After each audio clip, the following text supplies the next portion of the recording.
My name is John Reister with Reister International Martial Arts Association.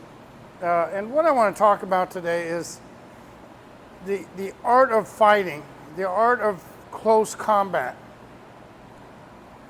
What does that look like and what does that mean? Well, many people will just tell you, prominent instructors, prominent military people will say, just do Brazilian Jiu-Jitsu and Muay Thai or MMA, and that's going to be your best bet. And that's not a bad start. Really, it's going to require certain things. You're going to have to be a certain physical fitness level, or during the training you'll reach a certain physical fitness level. You got to have a certain amount of attributes to do that kind of art. And typically you want to start something like that in your late teens, early 20s like I did.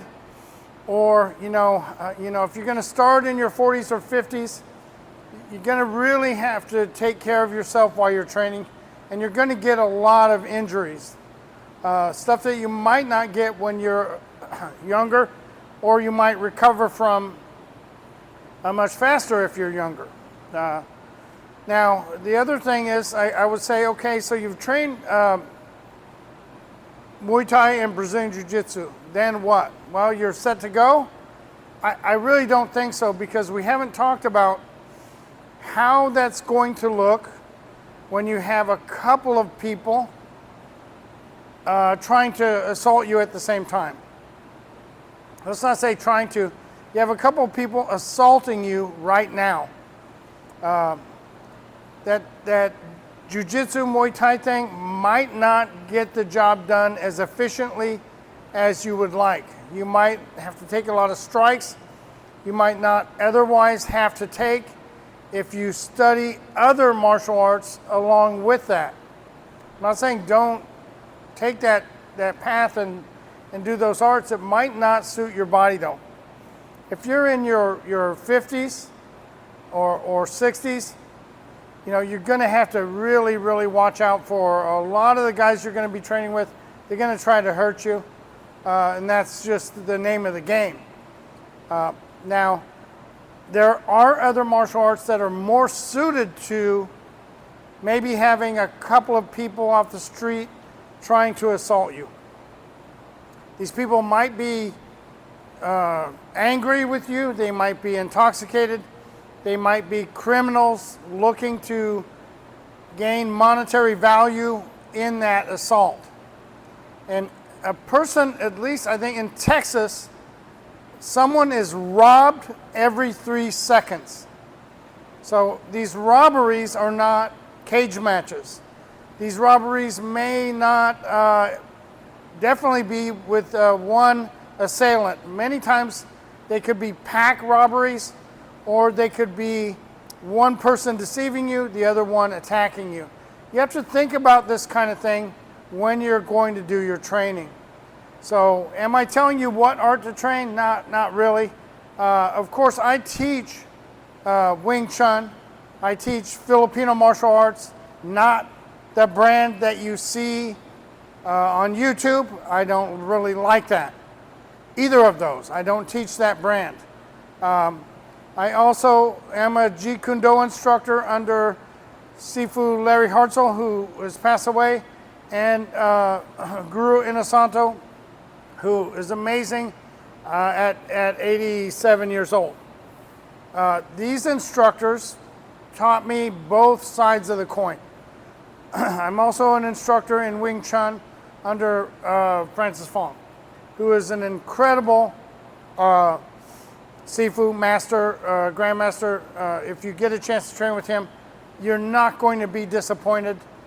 Not only is he a fantastic Wing Chun instructor, his MMA is extraordinary as well. I mean, even at his age, he will be a very dangerous opponent.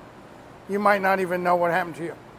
Now, it's how you go about training that's going to be the biggest difference in your success, not what art you train. And you've got to understand, the opponent has something to say about everything that happens. That's my friend Dwight Wilson. They're going to have something to say about what you do. So I don't know about, shield and drop elbows and knees on someone. I really don't know about that. So you got to really take into consideration everything anyone tells you with a certain amount of, well, in this situation, in that situation. So you want to train yourself to be able to handle any situation. Fighting on the ground, standing up, punching and kicking, a lot of those kind of combat situations are avoidable from the outset. You're in a bar, you're walking down the street, you're in a parking lot, someone insults you, you're going to fight with them. That's all avoidable. It's actually just, what are you, an infant? So I'm not going to get insulted and punch you in the face. Last night I was in a shopping mall with my daughter. There was this pretty serious altercation going on between about 10 people.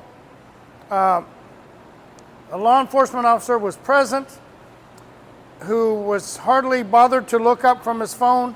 The security officer was present, actually got away from that situation as fast as possible. That left me to protect my family.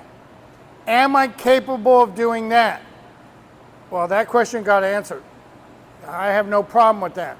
So now, can your training handle that situation? That's the question, because that's the real dangerous situation.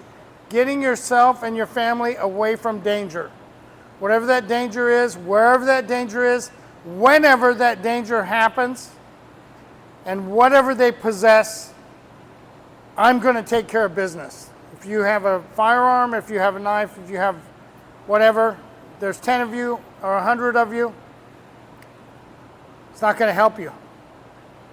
Train that way. Think that way.